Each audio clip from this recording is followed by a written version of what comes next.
ಇರುವ 24 ಗಂಟೆಗಳಲ್ಲಿ ಸಮಯ ಸೆಳೆದುಕೊಳ್ಳಬಹುದು. ಹೌದು, ಅದಕ್ಕೆ ಮನಸ್ಸಿದ್ದರೆ ಸಾಕು, ಆ ಸಮಯ ನಿಮ್ಮದಾಗುವುದು. ಒಂದು ದಿನಕ್ಕೆ 1 ಗಂಟೆಯನ್ನು ನಮ್ಮ ಗುರಿಗೆ ಪೂರಕವಾದ ಚಟುವಟಿಕೆಗಳಲ್ಲಿ ತೊಡಗಿಸಿಕೊಳ್ಳುವುದು ಸಾಧ್ಯವಾದರೆ 1 ವರ್ಷಕ್ಕೆ 365 ಗಂಟೆಗಳನ್ನು ನಮ್ಮದಾಗಿಸಿಕೊಳ್ಳಬಹುದು. ಮುಂದಾಲೋಚನೆಯ ಮೂಲಕ ಮುಂದೆ ಒದಗಬಹುದಾದ ಸಮಸ್ಯೆಗಳನ್ನು ಮುಂಚೆಯೇ ಊಹಿಸಲು ಯತ್ನಿಸಿ. ನಿರ್ಧಾರ ತೆಗೆದುಕೊಳ್ಳುವುದನ್ನು ನಿಧಾನ ಮಾಡಿದಷ್ಟು ಕೆಲವೊಮ್ಮೆ ನಾವು ಉತ್ತಮ ಅವಕಾಶಗಳನ್ನು ಕಳೆದುಕೊಳ್ಳುವ ಸಾಧ್ಯತೆಯೂ ಇರುತ್ತದೆ. ಖಾಲಿ ಮಾಡಿಕೊಳ್ಳುವ ಪ್ರಯತ್ನ, ಇದನ್ನು ಥಿಯರಿ ಆಫ್ ವ್ಯಾಕ್ಯೂಮ್ ಎನ್ನಲಾಗುತ್ತದೆ.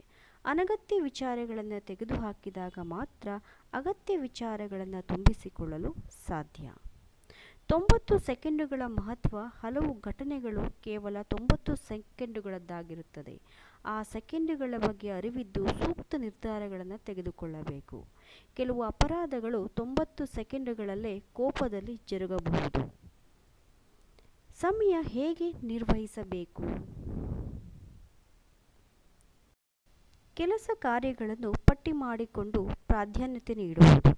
ನಮ್ಮೆಲ್ಲ ಕೆಲಸಗಳನ್ನು ಪಟ್ಟಿ ಮಾಡಿಕೊಳ್ಳುವುದು ತುಂಬ ಮುಖ್ಯ. ಮನಸ್ತಾಪಗಳನ್ನು ಬಿಟ್ಟು ಬಿಡಬೇಕು. ನೇರವಾಗಿ ವಿಷಯಕ್ಕೆ ಬರಲು ಯತ್ನಿಸಿ. ಸೂಕ್ತ ಕೌಶಲ್ಯಗಳನ್ನು ನಿಮ್ಮದಾಗಿಸಿಕೊಳ್ಳಿ. ಪ್ರಯಾಣದ ಸಮಯ ಉಪಯುಕ್ತಗೊಳಿಸಿಕೊಳ್ಳಬೇಕು.